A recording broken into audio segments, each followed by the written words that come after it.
Assalamualaikum warahmatullahi wabarakatuh. Welcome back to my YouTube channel. Udah lama ya aku nggak upload video, kayak udah mau 3 mingguan gitu. Karena aku lagi sibuk juga sama Kif, terus ayahnya Kif juga lagi sibuk, lagi ujian. Jadi belum sempat upload video.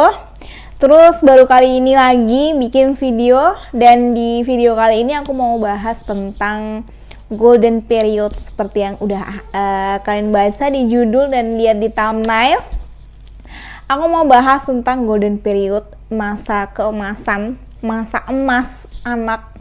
Seperti yang kita tahu dan yang kita setujui bahwa anak itu adalah investasi yang tidak ternilai harganya. Anak itu adalah penerus generasi kita nanti, dan anak itu tuh kayak kertas putih. Jadi mau apa yang kita tulisin di kertas itu tergantung kita. Mau dibawa kemana nih anak ini, mau dibentuk seperti apa anak ini, itu tergantung kita orang tuanya. Jadi golden period ini tuh dimulai dari masa di dalam kandungan sampai dengan masa kelahiran, sampai dengan 7 tahun kehidupan pertama. Jadi program apa nih yang bakal kita programkan ke anak-anak kita? Cinta kasih atau traumatis? Jadi di saat di dalam kandungan itu tuh saat yang paling tepat untuk ngajarin anak kita, janin kita untuk belajar cinta kasih gitu. Ingat bahwa di dalam kandungan itu tuh tempat sekolah janin, tempat dimana janin itu belajar. Apa yang kita tanamkan, apa yang kita rasakan, apa yang kita pelajari selama kita hamil, itu semuanya direkam oleh janin. Janin itu jenius. Apa yang kita rasakan, janin juga rasain gitu. Apa yang kita kerjakan, janin juga bakal ngerti. Apa yang kita mau omongin ke anak kita, walaupun masih ada di dalam perut, mereka tuh denger. Kadang bahkan mereka bakal ngerespon dengan tendangan atau dengan apa begitu.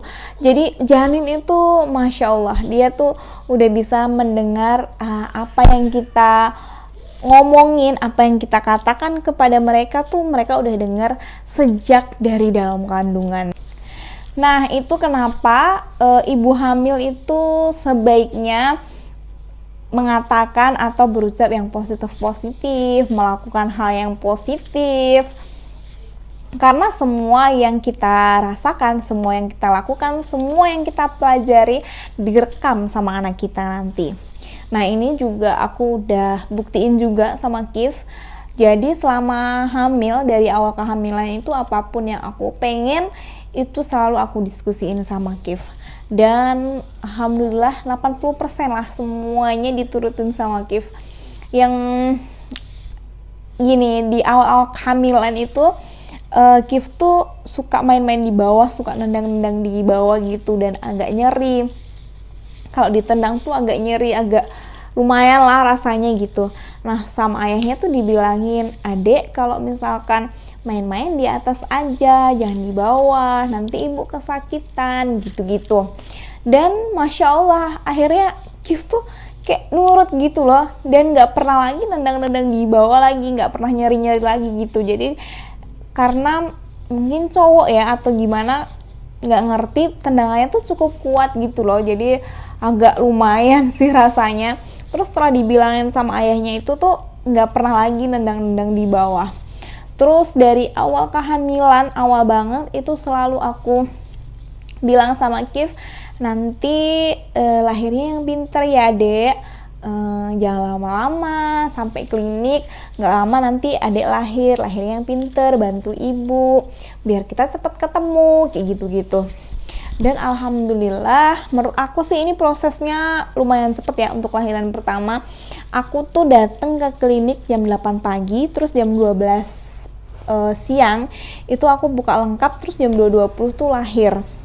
Menurut aku sih ini proses yang tergolong cepat sih untuk kelahiran anak pertama ya. karena aku juga mules-mules intensnya tuh subuh.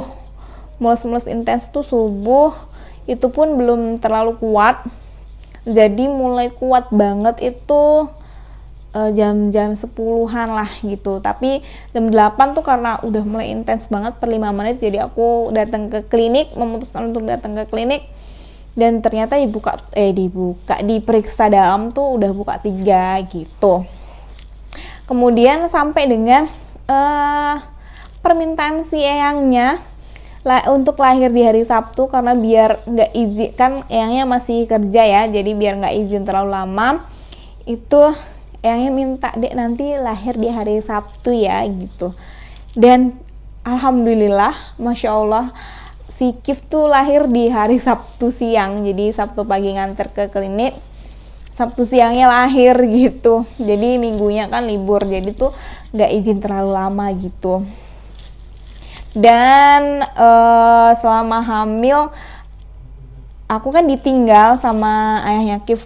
Kita sih sering ketemu sama hamil tuh sering ketemu, dan beberapa bulan itu kita sempet bareng. Dan aku mengusahakan aku tuh nggak cengeng gitu, nggak baper gitu. Walaupun sebenarnya mood ibu hamil tuh juga nggak bisa dikontrol ya. Kadang kan baper, kadang gimana ya, mood ibu hamil ya kayak gitulah. Nah, tapi aku berusaha untuk menjaga moodku. Cuman waktu itu aku putus aja sih, mikirku aku punya suami yang bekerja di laut, jadi ya udah ini resiko aku, dan yang harus aku jalani ya udah ikhlas aja gitu. Sampai si coach yogaku, aku kan sempet private yoga gitu, sampai heran, wah ini baru ini loh ketemu ibu hamil, apalagi ditinggal sama suaminya yang tetap happy gitu. Dan emang aku tuh ya berusaha untuk tetap happy biar nanti anakku tuh juga happy gitu. Dan alhamdulillah, masya Allah, Kif tuh baik banget di lahirnya tuh. Jadi dia termasuk anak yang anteng sih, gampang selatenanya gitu loh. Ya memang di malam kedua itu sempet nangis sampai pagi ya, sampai menjelang subuh gitu.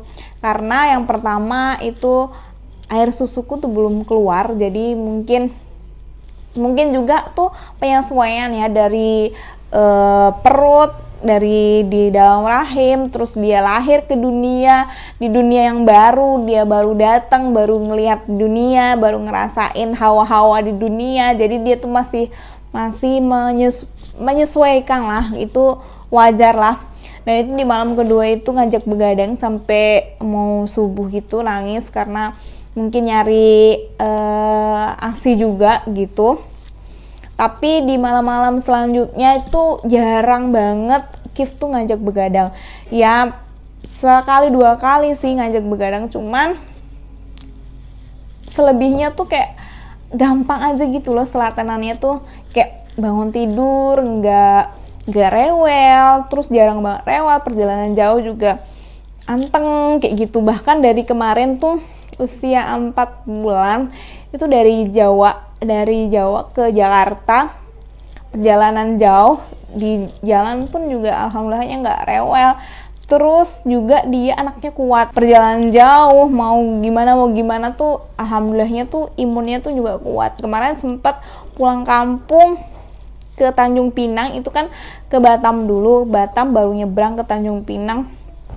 Aku aja yang dewasa aja capeknya minta ampun, apalagi waktu nyebrang itu 1 jam di nyebrang dari Batam sampai Tanjung Pinang tuh agak goyang kapalnya, ombaknya agak gede karena sore. Dan alhamdulillah dia nggak rewel, dan sampai rumah utinya itu agak rewel sebentar karena penyesuaian orang baru, belum pernah ketemu kan. Jadi agak nangis sebentar, tapi ya udah setelah kenal tuh ya udah. Terus malamnya juga tidur nyenyak, gampang boboknya. Dan di sana tuh jalan-jalan terus, sibuk lah dia kegiatannya. Jalan-jalan, muter-muter ke tempat saudara-saudara. pulangnya malam, dari pagi pulang malam, pagi pulang malam selama seminggu, dan alhamdulillah dia juga cukup kuat juga, nggak ada sakit-sakit, nggak ada drama-drama, dan nggak rewel sama sekali, alhamdulillah. Nah jadi emang selama kehamilan itu apapun yang kita dapat, apapun yang kita lakukan, apapun yang kita katakan, semuanya direkam rapi sama anak kita yang ada di dalam perut.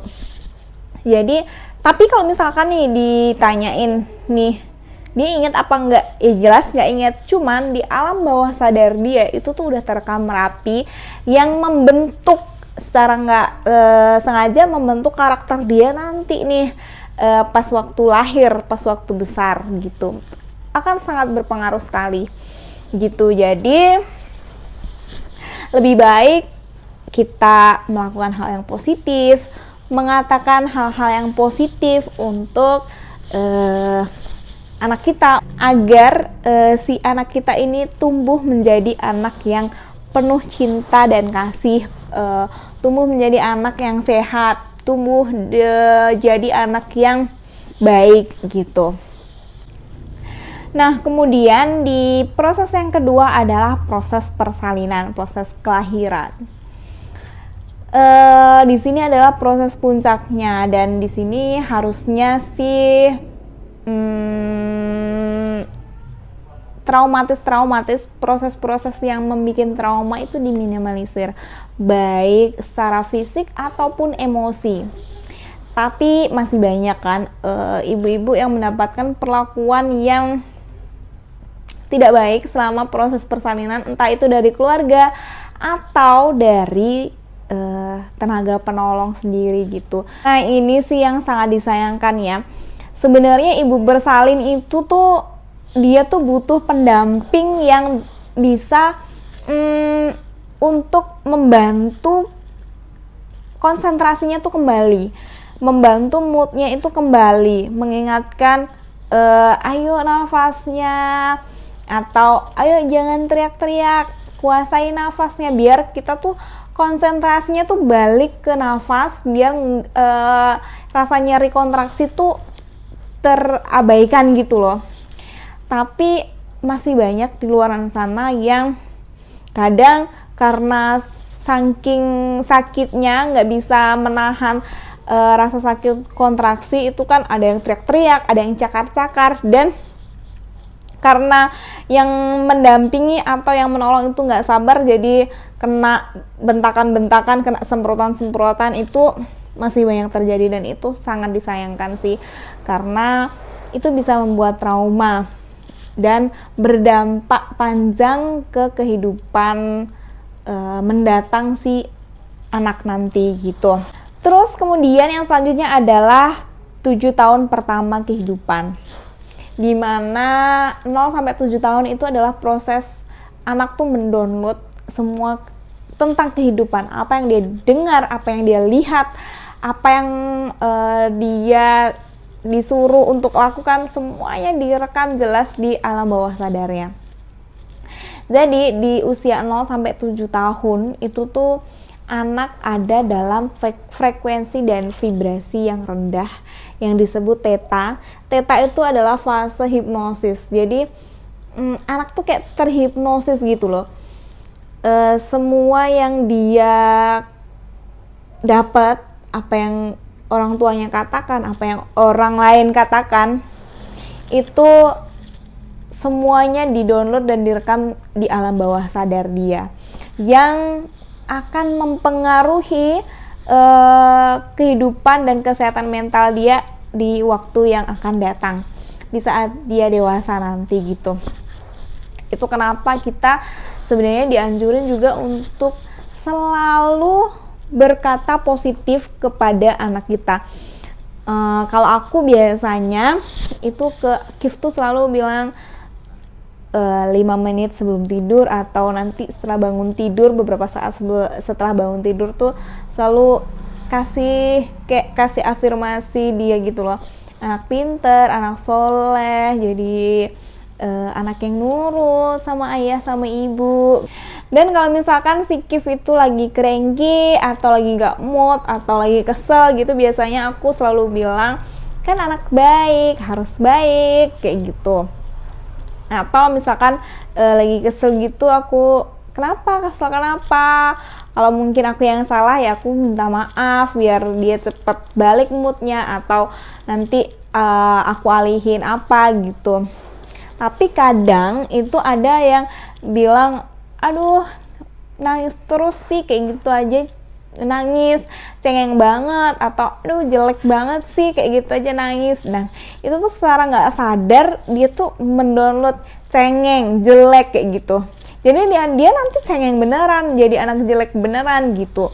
Jadi semuanya itu di-download sama dia, direkam sama dia. Hal-hal yang dia lihat, yang dia dengar, yang dia dapat, semuanya bakal dimasukin ke alam bawah sadar dia, dan akan dibawa sampai dewasa nanti. Akan mempengaruhi kesehatan mental si anak ini gitu. Jadi kita orang tua memang harus hati-hati dan harus pandai memilih dan memilah untuk kebaikan generasi penerus kita nanti gitu. Oke, kayaknya udah panjang lebar ya kita cerita. Harapannya adalah semoga kita, saya, dan orang tua di luar sana bisa memberikan yang terbaik untuk anaknya, bisa menjadi orang tua yang baik. Begitupun saya juga masih harus banyak sekali belajar untuk gimana caranya memberikan yang terbaik untuk anak-anak kita nanti gitu. Oke, mungkin itu dulu sharing kali ini. Semoga bermanfaat, dan kalau misalkan sekiranya sharing ini bermanfaat, boleh di-share sebanyak-banyaknya biar orang di luar sana juga ikut nonton dan merasakan manfaatnya. Oke, terima kasih, dan sampai ketemu lagi di next video. Dadah, assalamualaikum.